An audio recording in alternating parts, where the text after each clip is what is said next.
많습니다. 그래서 비상대책위원회를 이렇게 아침에 일찍이 일주원 참배를 끝내고 또 신속하게 도와주셔서 고맙고요. 그래서 제한된 시간 내에 빨리 중요한 안건들이 한두 가지가 아닙니다. 그래서 오늘 좋은 의견들을 많이 제시해 주시기 바랍니다. 고맙습니다. 후보자님께서 정식으로 우리 당의 후보자님 되셨으니까 후보자님께서 일단 인사 말씀 및 현안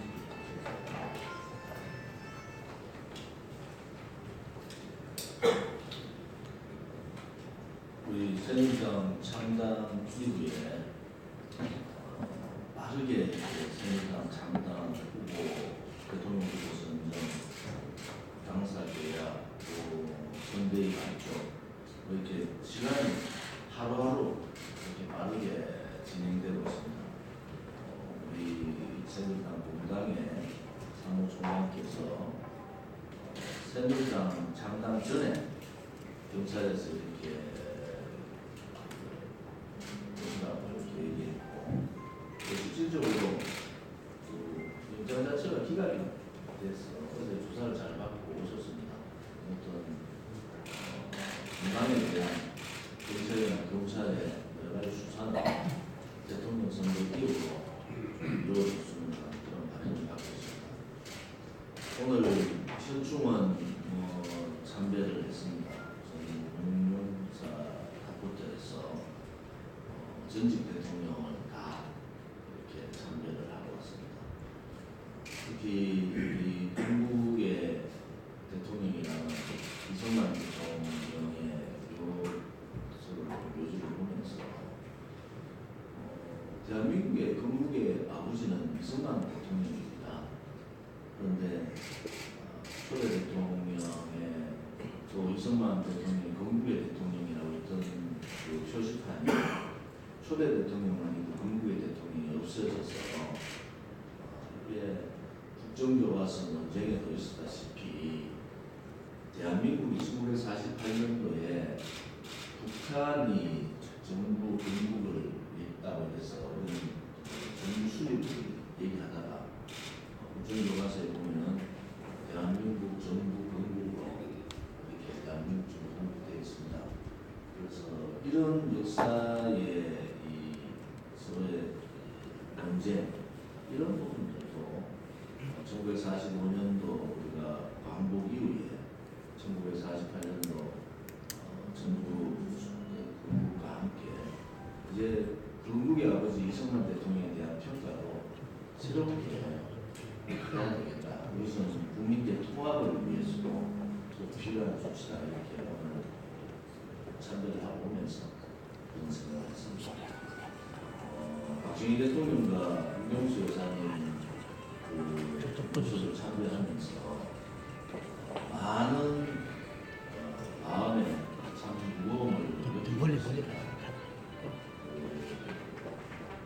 박근혜 두 분의 따님이신 박근혜 대통령은 우리 대한민국 국민들이 잘 지켜주지 못했고 또 자유민주주의에 대항하는 민중민주주의자들한테 이렇게 대한민국이 농락을 당하고 있다.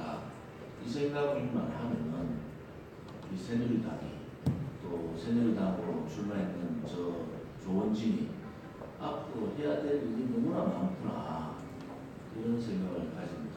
오늘 제가 방명록에다가 님들이 지켜주신 대한민국 자유민주주의 새누리당이 반드시 지키겠습니다. 이런 방명록을 썼습니다. 새누리당은 신생정당이지만은 그 못에는 대한민국 보수 전통 정당을 이어받는 유일한 보수 정당이다. 저는 그렇게 생각하고 있습니다. 지금 여러 정당들이 있지만은 우리 보수 새누리당을 탈당하면서 배신의 역할을 하고 있던 다른 정당뿐만이 아니고 또 한국당 또 김민진 목사께서 오셔서 한국당으로 주었는 약간 지금 너무나 많이 변해버린 한국당의 모습을 보면서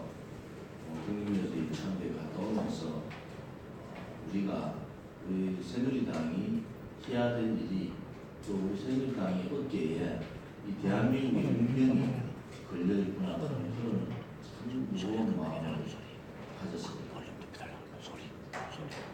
국민대 통합이라는 것은 박근혜 대통령께서는 처음부터 말씀하셨던 국민대 통합이 박근혜 정부의 선론을 보이긴 합니다. 이 국민대 통합을 위해서 두 분 대표님과 저는 김대중 대통령 요소와 김영삼 대통령 요소도 같이 참배를 하고 왔다는 말씀을 드리겠습니다. 우리 새누리당이 가져보자 하는 길은 굉장히 가시밭길입니다만은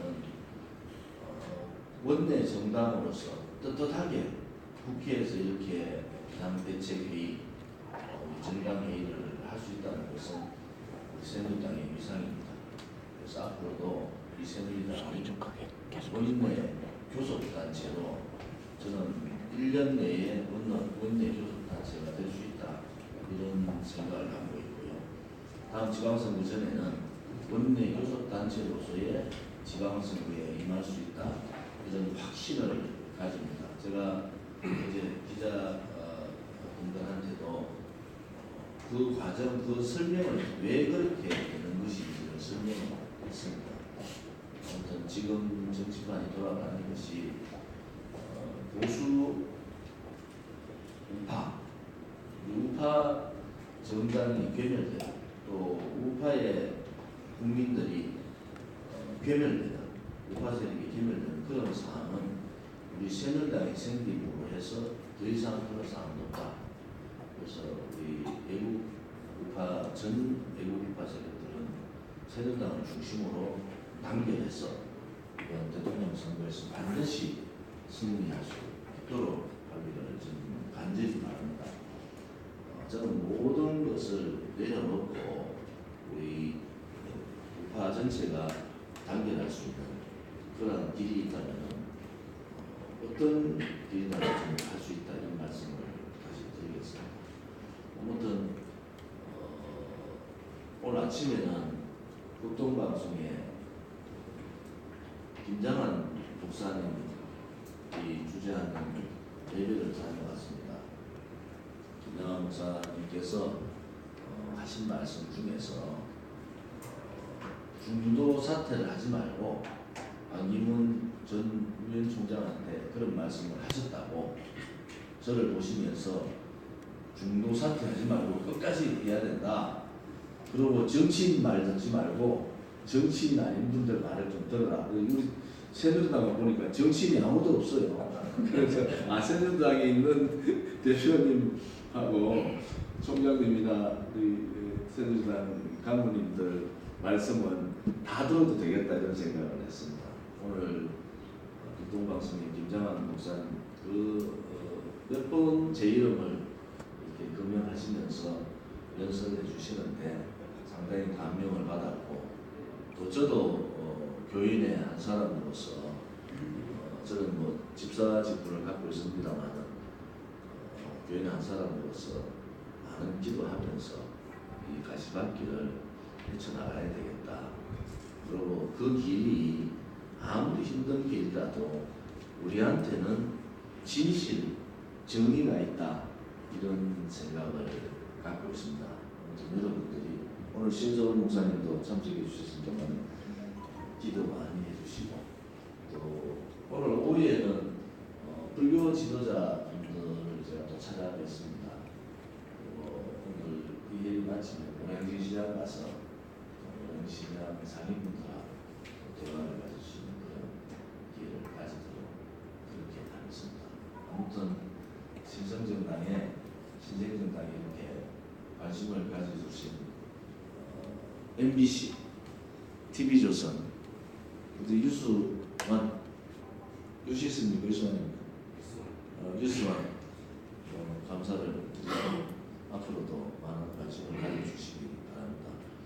언론이나 방송의 관심은 우리 지지도가 올라가고 우리가 이기면은 방송의 관심은 다 우리 쪽으로 쏠립니다. 저는 여러 주 당직자분들한테 말씀드리고 싶은 것은 홍준표 후보와 유승민 후보는 저희 새누리당 특히 저 조원진의 상대가 아닙니다.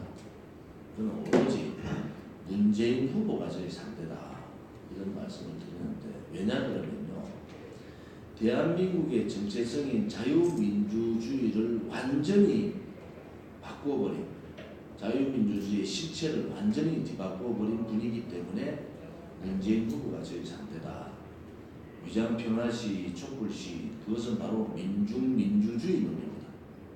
자유민주주의가 아닙니다. 그래서 제가 자유민주주의와 민중민주주의의 전쟁을 선포한 이유가 그런 대한민국의 자유민주주의라는 정체성을 가지고 있는 대한민국의 대통령이 되겠다는 문재인 후보가 민중민주주의파에 힘을 얻고 대통령이 된다는 것은 모순입니다.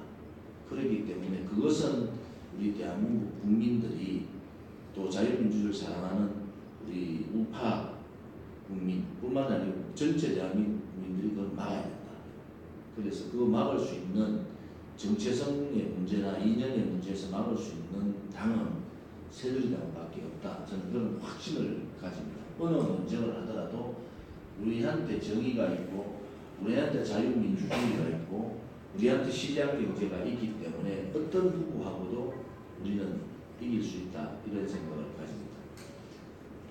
안철수 후보에 대해서 조금 더 말씀드리면 오늘 한마디 더 드리겠습니다. 안철수 후보는 이 박지원 대표의 그늘에서 벗어날 수 있는가? 저는 그렇지 않다고 봅니다.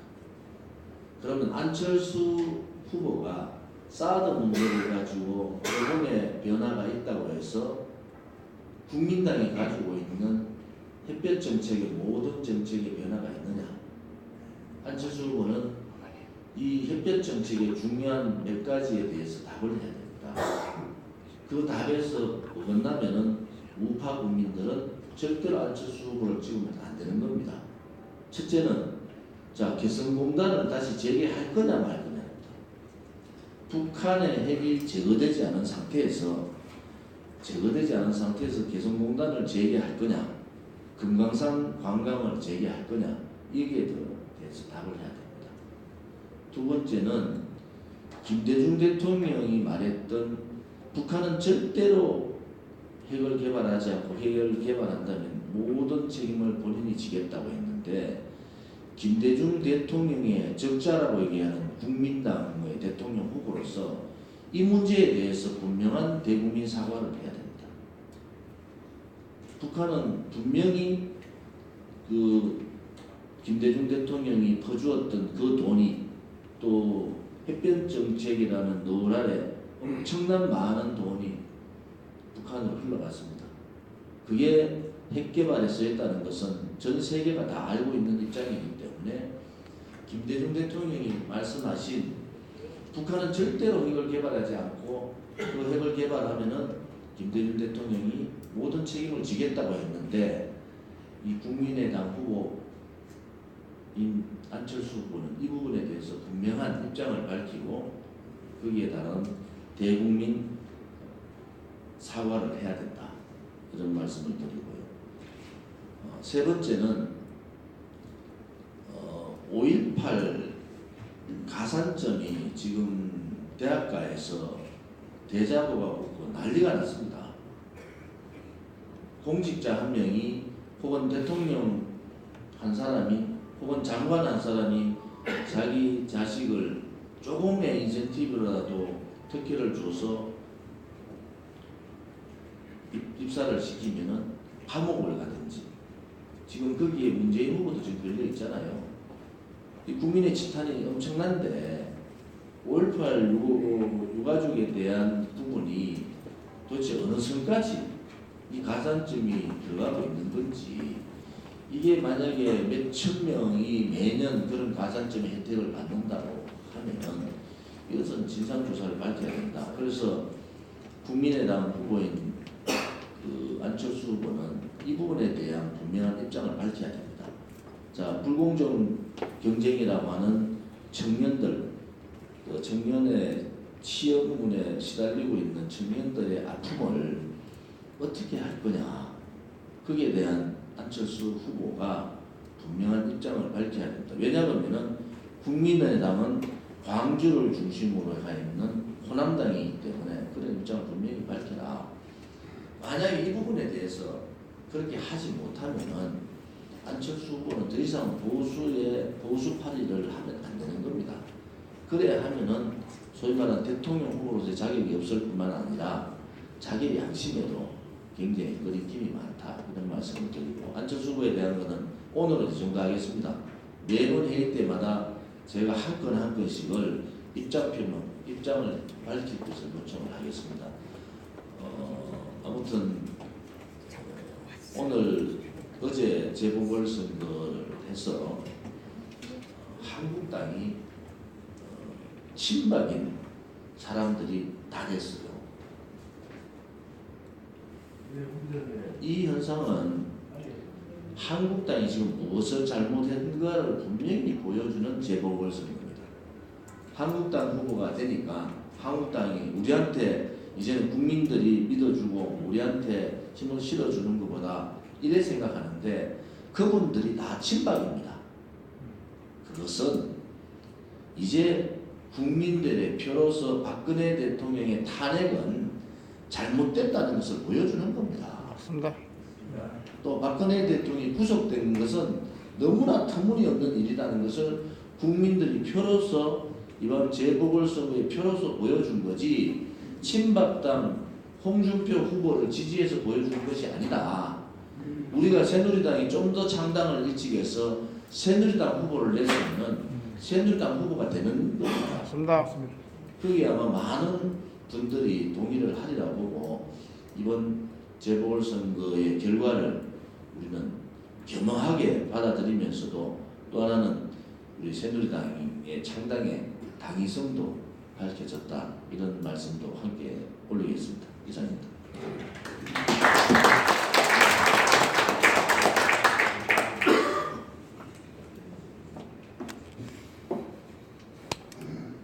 자, 그럼 이번에 마이크를 정경 대표가 비례대표에서 드리겠습니다.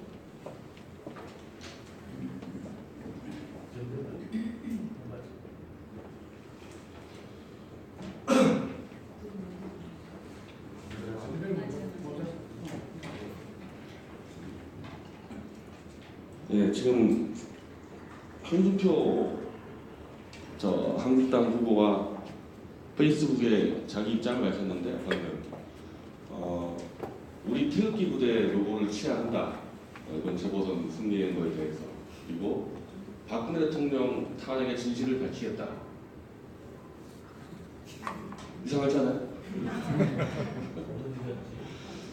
아니, 그럼 그 경선 도중에 왜 우리 태극기 부대 경선장에도 못 들어가게 막고, 제가 알기로는 한 4일 전까지만 해도 박근혜 대통령 탄핵은 대선에서 우리가 덮어놓고 가야 된다. 갑자기 바뀌었습니다. 어제 재보선 선거 이후에.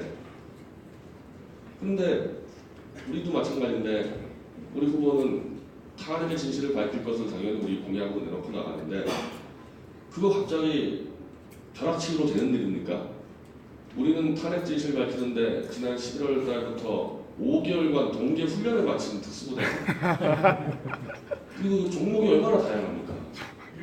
헌재 판결문 분석부터 고용태 조작부터 PC 조작부터 이 다양한 종목을 훈련도 안 하고 내버려두고 있다가 오늘부터 밝힌다는 게, 만약에 홍준표 후보가 진짜 대선을 통해서 탄핵의 진실을 밝히겠다는 의지가 있으면은 바로 후보 사퇴하고 우리 당 후보를 밀어주면 100% 되는 거 아닙니까?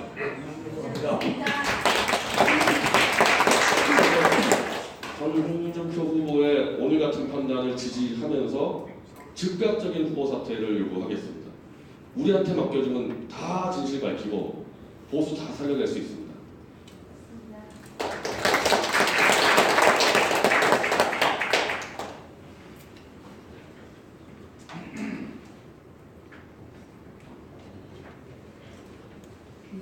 어제 보도를 보니까 안철수 대표가 후보 수락을 할 때 그 했던 연설문이 오바마 대통령의 연설을 카피를 해가지고 표절 시비가 또 붙었더라고요.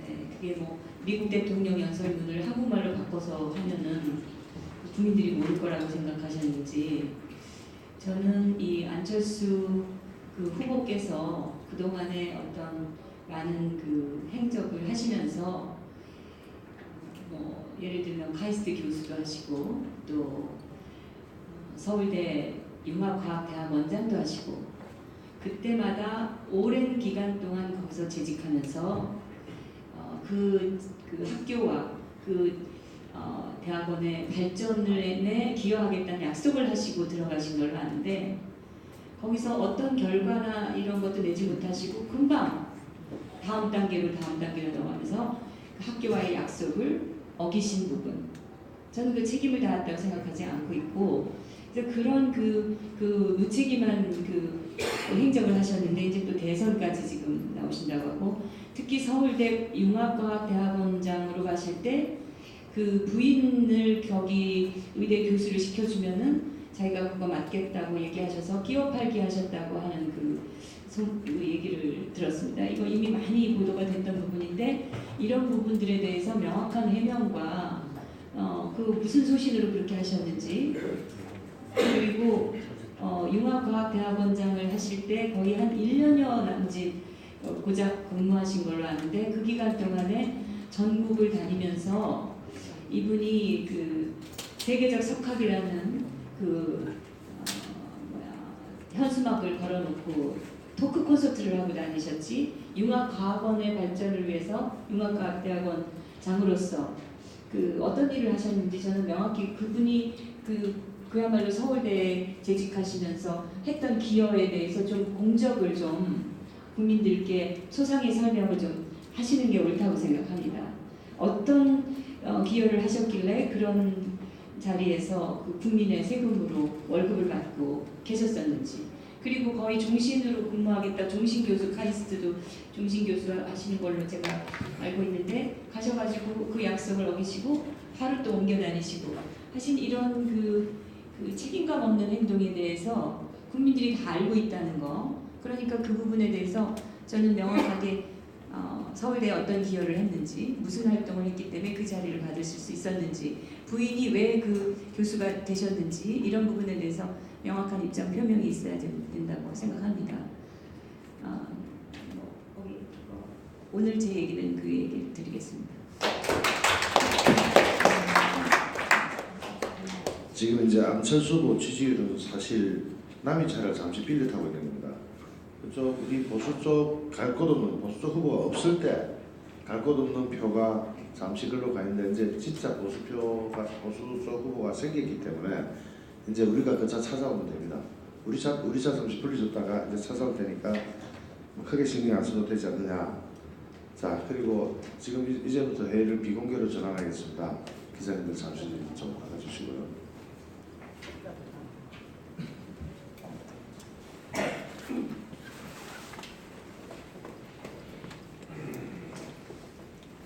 다른 기자님들 다 오시는 거죠? 대구시장 회의를 비공개합니다. 방송을 마치겠습니다. 오늘 시장위원장님들